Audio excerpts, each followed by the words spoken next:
Good evening, everyone, and thank you very much for having me this evening. I am going to share with you the changes that have been going on this past year with the Virginia Alternate Assessment Program. And as Heidi said, if you do have questions, if you can hold it to the end, I'll answer them then. If not, I'm happy to answer them throughout the presentation as well. So let's get started here. Okay, the purpose of this presentation is, as Heidi mentioned, is to provide you all with some general information to the changes to the Virginia Alternate Assessment Program. And we are going to cover these topics. We're going to take a look at an overview of the VAP itself, and then we're going to talk about the Virginia Centralized Standards of Learning and the new VAP and how that's going to, what that means for your student. So let's start with the overview of the Alternate Assessment Program. This slide here is simply talking about the training that we have done to help support the new VAP. And really what I want to emphasize here is the fact that the academic standards, the instruction, and the assessment, these are all things that should be closely aligned and work together and reinforce one another. And so as part of our trainings that we presented to school divisions this school year, we pretty much divided these into the different modules and focusing on that connection between all three of these. Okay, the Virginia Alternate Assessment Program, if we look back, the Virginia Alternate Assessment Program has been with us for the last 20 years. It was first implemented in 2000-2001. And it was designed as a portfolio-based assessment for students with significant cognitive disabilities. The students would produce various types of evidence to show what they had learned in the content areas of reading, math, science, writing, and history. The student evidence was gathered and placed in binders, which were we pretty much referred to as a portfolio, a collection of evidence. The evidence was based on the standards at that time called the Aligned Standards of Learning, or ASOLs. Although we still have the VAP, the United States Department of Education required us to make some major changes. And these changes were to go into effect this school year for the 2021-22 school year. So what are those changes? The VAP portfolio, or collection of evidence, has been replaced with the new VAP for the content areas of reading, mathematics, and science for eligible students in grades 3 through 8 in high school. Students can take the new test online using a computer or a tablet, in a paper or computer or a tablet, or in paper format. The new VAP offers a variety of testing conditions, testing supports, and accommodations to help students show what they know. The Aligned Standards of Learning, or ASOLs, have been replaced with new content standards, and we refer to them as the Virginia Essentialized Standards of Learning, or VSOLs. We have VSOLs in reading, mathematics, and science. And the VSOLs were developed with the help of the Virginia Department of Education staff and special education teachers from across the Commonwealth. The new VAP is based on the VSOLs, which use standards of learning content that has been reduced in depth, breadth, and complexity to make them appropriate, relevant, and accessible for students with significant cognitive disabilities. The things that have not changed with the VAP is who decides if your student is eligible for the VAP and how that decision is made. Eligibility has always been determined by the IEP team based on the VAP participation criteria. IEP decision-making and the use of the VAP participation criteria will continue to be in place. So there's no changes with how your student is found eligible for the VAP and who makes that decision. So we talked about the Virginia Centralized Standards of Learning. These are replacing the aligned standards of learning. And so I would like to show you a few VSOLs so that you can see how they compare to our standards of learning. Here is an example for from grade 3 math. As you can see over on your far left, the standards of learning, or the SOL. This says the student will estimate and determine the sum or difference of two whole numbers. When this SOL is reduced in depth, breadth, and complexity, we end up with the new VSOL, which simply says add and subtract whole numbers from 0 through 20. Here's an example of grade 5, or reading. As you can see with this standards of learning, we have several different bullets here. This standards of learning involves summarizing plot events using details from text, discussing the impact of setting on a plot development, describing the character development, and explaining the resolution of conflicts. When this is reduced in depth, breadth, and complexity for the VSOL, we have a VSOL now that says identify a character, setting, or event in a story that is read to the student or that the student reads. Finally, here's an example from high school science. And as you can see, the SOL is pretty lengthy for this. This is actually a biology SOL. And when, I'm not going to read this to you, but when we reduce this in depth, breadth, and complexity, we end up with a VSOL that simply says, recognize that plants need light, air, and water to grow and create energy through photosynthesis. If you would like to see all of the VSOLs for reading, mathematics, and science, I would ask you to please visit our Vap page on the Virginia Department of Education's website. And at the end of this presentation, I'm going to show you this resource and how to get to it.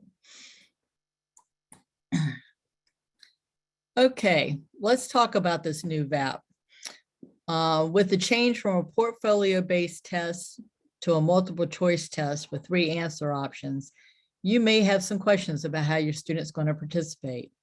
Please be assured that a number of supports, testing conditions, and accommodations will be in place to address your students' participation needs.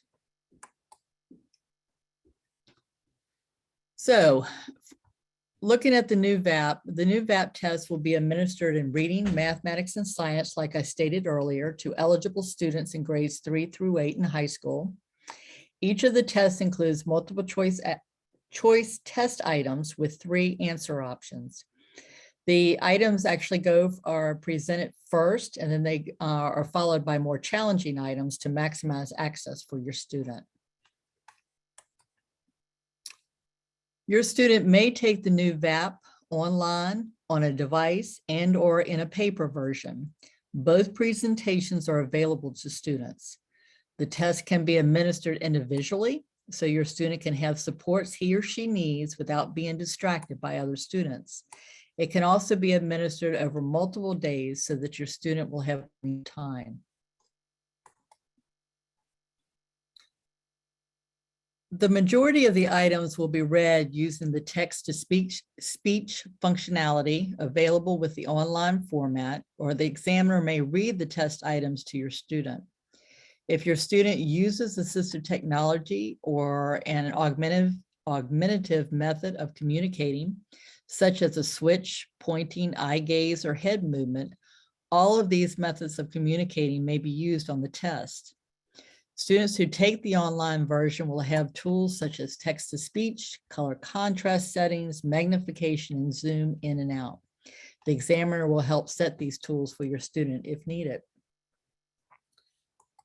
So let's take a look at some of the sample items. I would like to show you 3 sample test items so you can get an idea of what the test items will look like for your student.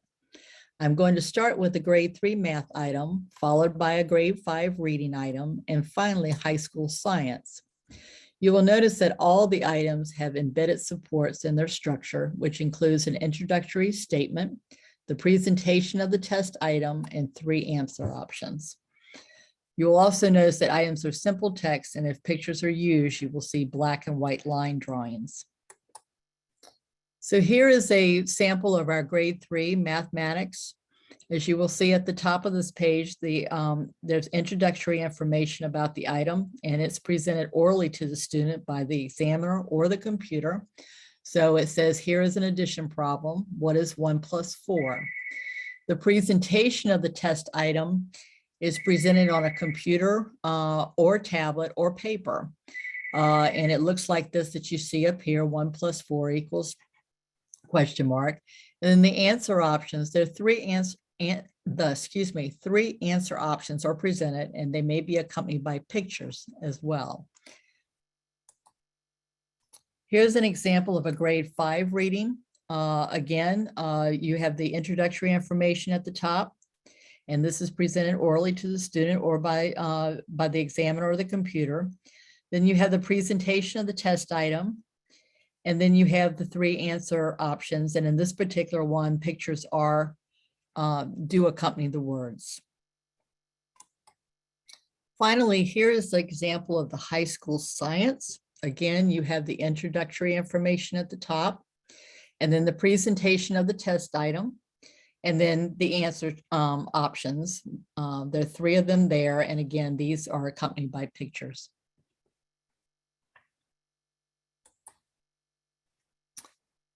All students may participate using what we call testing conditions, such as manipulatives, calculators, verbal and visual prompts.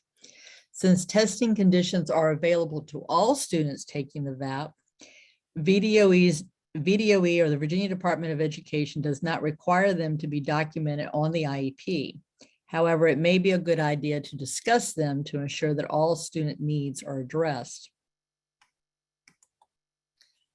So what are these testing conditions that I'm talking about, and how will they support your eligible student? First of all, the VAP testing conditions are conditions that provide flexibility to the testing environment that ensures access to participants. The VAP testing conditions are available, like I said earlier, for the new VAP test for all participants as needed. The testing conditions are not considered accommodations for the VAP test, and they do not have to be documented in the IEP. The testing conditions are actually grouped into 4 different categories, including time scheduling, setting, presentation, and response. Here are the different testing conditions and their different groups. We have the timing scheduling conditions, and these are things like your multiple test sessions that may occur over multiple days, the time of day, the order of the tests, planned breaks during tests. The setting conditions may be something like the test location, maybe adaptive for special furniture that's needed, special lighting, and the individual testing. Then we have presentation conditions, and these are things like manipulatives, the calculators, the verbal or visual prompts, and I'm going to talk a little bit more about those top 3. And then you have other things like the visual aids and visual point to support of directions, questions, answer options, that kind of thing. As I said, I was going to mention more about the manipulatives. These must not directly provide students with any answers or identify the process for which a student has to figure out the answer. Examiners must not coach students as to which manipulatives to use during testing. The manipulatives must be familiar to the student and used during instruction, daily instruction at school. They must be used individually and not shared with other students during the test administration. The manipulatives must be made available in the test environment where students may access them if they choose to use them. And they must not be labeled. Like, for instance, some of the math manipulatives, you cannot list those that would be used like in fractions or decimals or numerals. The calculator, VAP participants may use a handheld calculator they are familiar with and have used in the classroom instruction. Calculators that are actually offered with assistive technology devices, such as your talking calculator or your Braille calculator, are also allowed. And then you've got your verbal visual prompts that are included also as test conditions and are available to all students participating in the VAP. And these prompts may not be used to provide clues to answer choices, but the verbal and visual prompts may be used if they fall in one of the following categories. Be used to focus the student and brings attention to the test, cueing the student to respond, not cueing him to give what answer to give, but cueing them to actually respond, asking about the need for a break or some other support, and motivates the student to continue.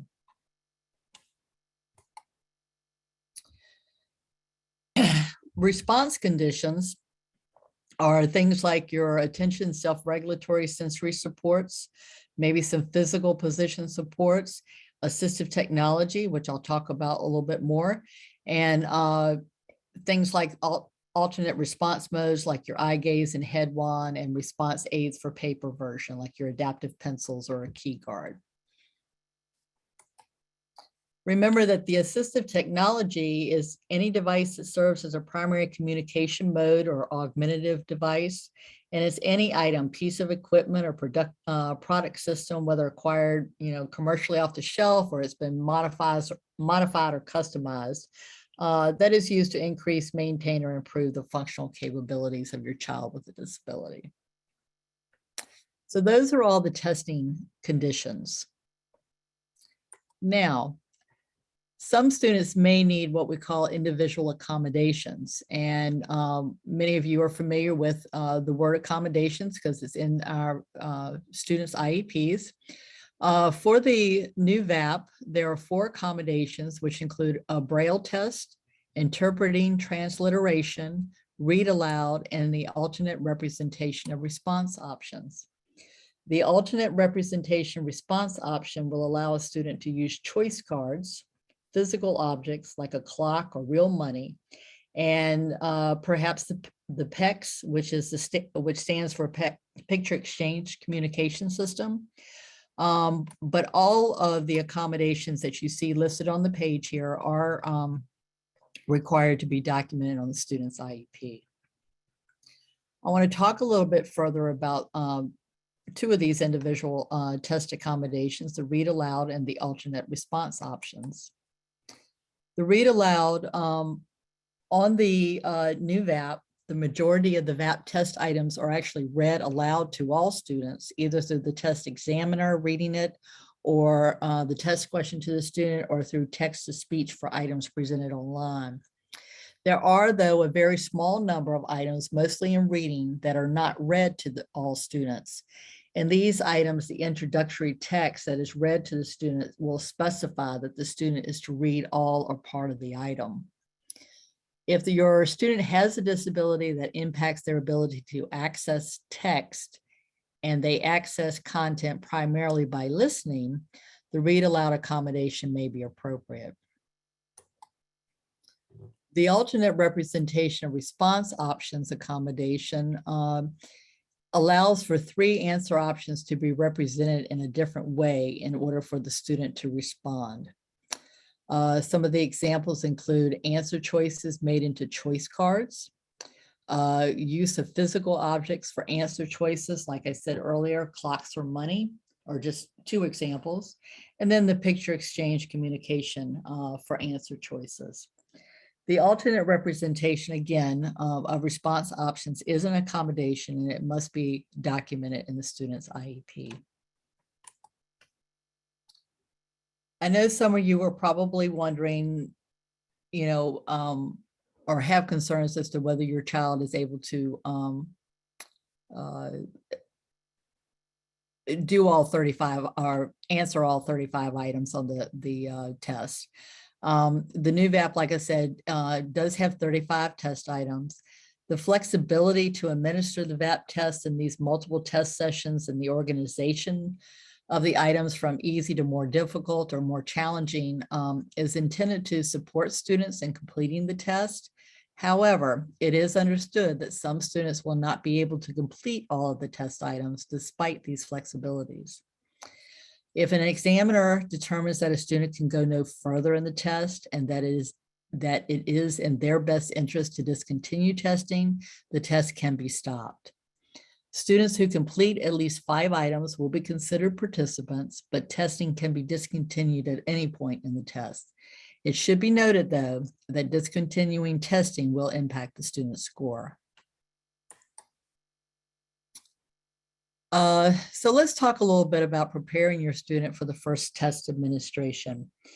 If your student is eligible for the new VAP, it will be given to them for the first time in the spring of 2022. Currently, right now, the state testing window is open. The state testing window opened on February 28th and it goes through June 24th.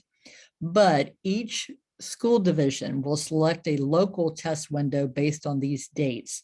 And this is pretty much the same that is done for the for students who are taking the SOL test. But before the test is given, your student has been taught the content by his or her teacher, and he or she will have the opportunity, or should have by now had the opportunity to practice using items posted to the Virginia Department of Education website. And again, I'm going to show you this resource here in just a second. If you would like to see more test items, sample set that includes items across content areas and grade levels are also available on our website. The sample set will give you all as parents a good idea of what the online format looks like and what the paper version looks like. Remember though that your student can use either the online version or the paper version, or they can actually use both.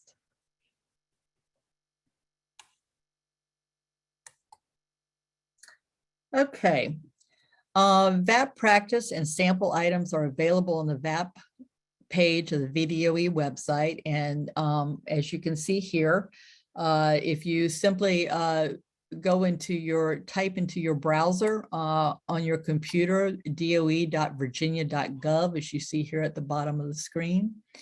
Once you click on, once you enter that into your browser, you will get our home page, which is here, and you'll see the word home up here. And then if you go down to the far right-hand side of the screen and go all the way down, you will actually see the word VAP. And if you click on this, it's going to take you to our, what we call our VAP page. And it's going to look something like this. This is just a snapshot of the VAP page, but as you can see up at the top, it's going to have the page contents that will tell you everything that's on this page. We've got teacher resources. As I said earlier in the presentation, we've done a lot of training with school division staff over the course of all the training was actually done through last summer and into the fall. And you've got the training videos that you can see there, and you're welcome to go and take a look at those videos. Also on the this page, you will find the VSOLs if you want to know more about them. They are down here at the very bottom as well. And then we also have some parent resources for you all. There is a introductory webinar presentation or video, I should say, about the new VAP. And this was actually done by our Assistant Superintendent of Special Education and Student Services, Dr. Sam Hollins. And she was joined by the Assistant Superintendent for Assessment and Accountability, which was Shelley Loving Ryder. And the two of them have put together a video for parents to introduce the new VAP to you. And then we also have some frequently asked questions about the VAP for parents as well. What you do not see up here on the screen, but you will see if you go further down the page of the screen, that's where you will find the test administration materials, and you will find those sample items that I mentioned, as well as the practice items that teachers were encouraged and allowed to use with your student to see how they were going to interact with the new online assessment and to give them some practice on it prior to the assessment window opening. Okay. You will receive a score report about your student's performance from your student's school during late summer or early fall of 2022. But please keep in mind that your student's score on the new VAT will not impact his or her promotion to the next grade or graduation from high school with an applied studies diploma. You will receive, again, these students' reports will be coming out, and you will receive them from your home school. Okay, that kind of brings me to the end. Questions?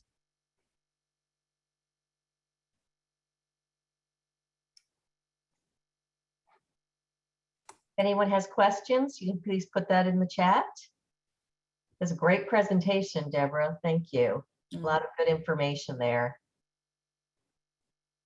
I know I'm going to review the presentation again. Well, and Heidi, I do encourage folks to go take a look at that VAP page on the DOE website, and please feel free to review anything that's on there. A lot of good information. Okay, let's see. This is your opportunity. We have somebody who's saying thank you for directing. Thank you for the information and directing us to the VAP page. Here's a question. With the Applied Studies Diploma, can the student only receive a 2-year degree? I'm not sure what they mean by that. The Applied Studies Diploma is, yeah, what do they mean by a 2-year degree? I think they're probably referring to a 2-year college degree, I assume. Actually, with the Applied Study, let's see, I have a question. Okay. With the Applied Studies Diploma, there are limits to that diploma. As far as, I'm not sure about community colleges degree actually accept that diploma. And that's something that you would need to, and someone said in here, they can't go to a regular 4-year college, correct? And that is correct, not with an Applied Studies Diploma. There may be some specialized programs for students with disabilities, some of the inclusive college programs. Yes. That may accept students on a VAP, but typically colleges require a standard or advanced studies diploma. So that is correct. And someone said, would the VAP resources discussed tonight lead to a standard diploma? And the answer to that is no. Students who are taking the alternate assessment, the Virginia Alternate Assessment Program, will not receive a standard diploma. And the reason for that is because those students who are taking the alternate assessment are really, I mean, they're receiving a very modified curriculum that they're taught in school. And because of that, it doesn't prepare them to take the standards of learning assessments that are required at the high school level in order to receive a standard or advanced studies diploma. We have another question here. Let's see, I just lost it. Where was it? Oh, from Amanda. Is it true high school students only test once during their time in school in 11th grade?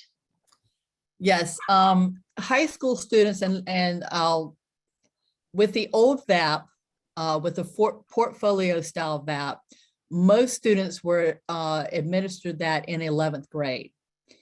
With the new VAP, students must take the alternate assessment, one per content area. In other words, they take it for math, English, and or math, reading, and science. And so it doesn't matter when in high school that they take the tests, just as long as they have taken the test in all 3 content areas. Does that make sense? It can be spread out now. Got it. Yeah, that makes sense. Let's see, great information. Thank you. Are there any other questions tonight? Someone said, so we can see what the kids are learning. Yes, and let me back up a second if I can on this. Remember, folks, that the VAP, the Virginia Alternate Assessment Program, is an assessment. Okay, it's not the. It's simply that. It's an assessment. It's an alternate assessment. It's an alternate assessment. It's assessment just like what your students are taking standards of learning assessments.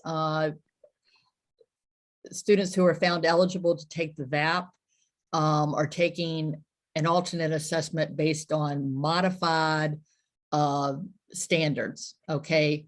The VAP is based on the Virginia Centralized Standards of Learning. They're based on the VSOLs. So it's really not a VAP curriculum. The VSOLs are the standards that your curriculum, the curriculum that your child is instructed on is based on. Am I making sense there?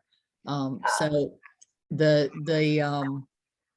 anyway, the VSOLs are available on that VAP webpage, on DOE's webpage. You can go through there and see all the VSOLs that your students will be assessed on. So Deborah, using the VAP. For students who are on the Applied Studies diploma track and are eligible for the VAP, when they write their IEPs, their goals should be based on those essentialized standards of learning. Correct? Yeah, for a standards-based IEP, yes, they should be based on that. Remember, it's not, the goals should not be a simple repeat of the VSOLs, but addressing those skills that are required to for them to be able to access that curriculum, yes, or those standards. And then Arlene's note, substitution for those taking the SOL in an easier version. It's really, no, this is not a substitution for those taking the SOLs. Remember, students who are taking the alternate assessment have to be found eligible to take the alternate assessment. In other words, if a student is struggling in the SOL general curriculum, people don't think they can pass the SOL test. Does that mean that they take the alternate assessment? No, it's not an either or kind of thing. You have to be found eligible to take the alternate assessment. And part of that eligibility is that a student must, the IEP team must determine that the student has a significant cognitive disability in order to take the alternate assessment.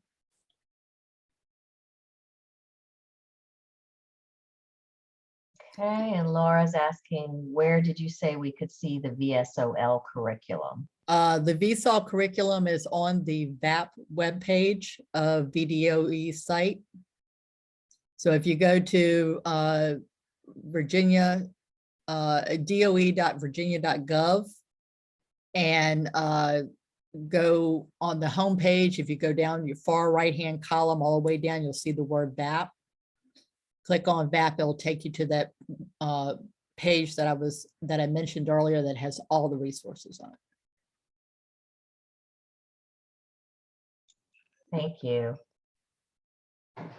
Do we have any other questions? We'll give it a couple more minutes for people to think on it. Yes, I have a question. This is Raphael from PT. Now, you mentioned that there's more flexibility as far as the timeline when this assessment takes place. What I don't understand, if maybe if you clarify, who makes that decision as to when this actually happens? Okay, first of all, we have that state testing window, which I saw, which opened up on February 28th and goes through the 24th of June. Within that testing window, each school division chooses their own testing window within that state testing window. But the actual, when the student takes the VAP within that window is actually really determined by the examiner and the student based on the student needs. If you've got a student who is not going to be able to do, maybe they can do 4 or 5 problems or items in one setting, but they can't do any more than that. if you know that, then that's one of those students that's going to be able to take the test on multiple sessions, and they will spread them out however best meets the needs of the student. Does that make sense? So not every, and we are expecting that most, if not all of these students who are taking the new alternate assessment will be tested individually, which means there's a lot of scheduling issues that are going to have to be addressed by the school divisions as they are setting the students up to take the test. And those are part of the testing conditions. Those things are allowed for all students who are taking the VAP. Deborah, was the test piloted with students? This is the first semester that this first time administration for the alternate assessment, the new alternate assessment online. We're not the, let me put it this way, we're not the only state that has gone to, in fact, I don't know of any other state actually that has a portfolio assessment any longer. But we have not piloted. Now with those 35 items for each content area, 5 of those items are actually what we call field test items. But anyway, no, it has not. So we will be getting asking for feedback from our stakeholders, and we did have a stakeholder group also that involved some parents on it. We had yeah, I think somebody from PTC was actually represented on it, along with some SPED directors and other school personnel. But the stakeholder, we did have a stakeholder group, but no, it has not been piloted yet with students, not our version anyway. I see somebody has their hand raised. If you could put your question in the chat.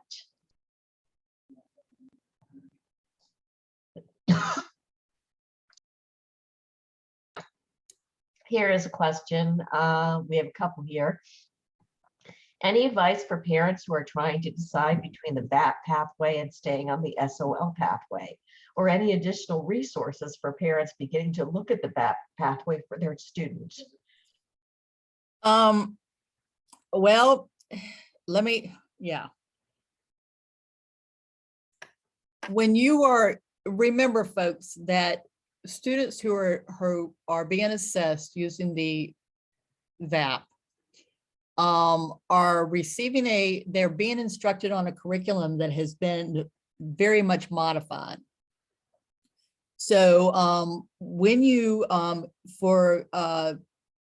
let me say, if you are a parent of an elementary student and you've got folks that are starting to talk to you about your child's curriculum in elementary school, because in elementary school, we really don't talk about graduation or standard diploma or diploma options to begin with. But what I'm trying to say is, when you are in the elementary years and you are talking with your IEP team about what your child's needs are, if you make that decision in elementary school, if the IEP team makes that decision in elementary school that a student is going to be receiving a modified curriculum and will be assessed using the alternate assessment, that is going to limit your child later on. In other words, your child is not going to be able to get a standard diploma if they keep receiving a modified curriculum. Does that make sense? Because they're not going to be prepared to take those required SOL tests in high school in order to graduate with a standard or advanced studies diploma. So my advice is to really think hard about that.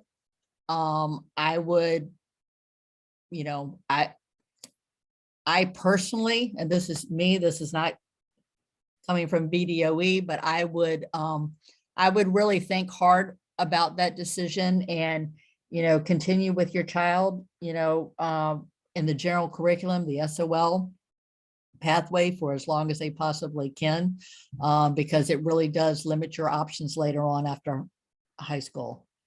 Yeah, Deborah, we often hear from parents that sometimes they're told by the IEP team that you can switch back after you commit to the alternate assessment or applied studies diploma, and that's not really the case. Well, it's not really the case, but think about it though. If you, you know, if your child has been assessed with the alternate assessment since elementary school, 3rd grade is when the assessments start. So if they have been assessed early on, have been receiving a modified curriculum early on, again, you know, and then you decide when you get to middle school, oh, I want to switch back to, or I want my child taking the SOLs. It just becomes harder and harder because they haven't had access to the general curriculum to prepare them to take those SOL tests. Yeah, that's what I was trying to say, that you cannot go back. No, it's very hard to go back. I have heard some stories from some parents that have gone that way, but it was not an easy path to go down, I guess is what I'm trying to say. So for those of you who are interested, I recommend that you may want to look at the Department of Education's critical decision-making. I was going to say the same thing, Heidi. Yes, it's a wonderful publication, and they also have short videos that talk about the importance of the decisions that you make early on about diploma options, about testing, and how it can affect your child's future. PTSI also has a number of fact sheets in these areas. We have fact sheets on diploma options. Our website, and I'll put it in the chat, is www.ptsi.org. So there's all kinds of information out there that can help guide you. And of course, we're also here to assist if you need one-on-one assistance. You can call us at PTSI. We do have another question here. What considerations are taken into account for regression caused by virtual school? This is really the first year back since March 2020. Yeah, we do understand that this is the first year back. And you know, so, and we didn't have a whole lot of choices when the implementation for this new alternate assessment. We didn't have a whole lot of flexibility there from USED. So, you know, we are not expecting, I don't think, for you know, necessarily for, you know, outstanding, I shouldn't say that, but yeah, are we expecting students to do extremely well on this test first time around? Probably not, just because of, you know, there are a lot of variables in there with the virtual learning that's been going on for the last 2 years for most of these students. But you know, that I'm pretty sure that will be taken into consideration when the scores do come in. Also remember too, that regardless of your child's performance on the new alternate assessment, it's not going to impact their promotion to the next grade or whether or not they obtain the applied studies diploma. I know that probably didn't answer your question very well, but